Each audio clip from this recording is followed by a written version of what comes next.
નમસ્કાર દોસ્તો, તો ટેક ટિકિટમાં ફરી વખતથી આપનું સ્વાગત છે। તો આજનો આપણો ટોપિક છે નેટફ્લિક્સ, એમેઝોન પ્રાઇમ અને ડિઝની હોટસ્ટાર જેવા જે ઓનલાઈન કન્ટેન્ટ પ્રોવાઈડર છે એના ઉપર ગવર્મેન્ટ હવે અંકુશ રાખી શકશે। કઈ રીતે એ શક્ય બનશે જાણીશું આ વિડીયોમાં। कुछ ऐसा होने वाला है जिसके बारे में मैं और आप सोच भी नहीं सकते।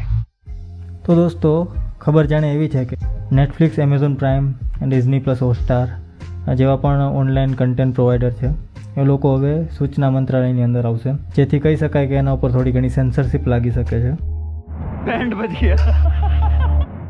કારણ કે 9 નવેમ્બરે રાષ્ટ્રપતિ રામનાથ કોવિંદે નિયમ 1961નો એક સંશોધન કાનૂન ઉપર સહી કરી દીધી છે।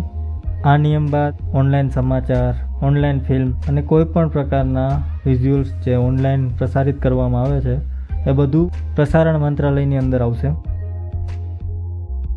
તો કે પ્રસારણ મંત્રી પ્રકાશ જાવડેકરે ઇન્ડિયન એક્સપ્રેસ સાથે વાતચીતમાં એવો ઇશારો કર્યો હતો કે ઓનલાઈન પ્લેટફોર્મ ઉપર નિયંત્રણ કરી શકશે સરકાર। તો આ સંશોધન બાદ સેન્સરશિપ લાગશે।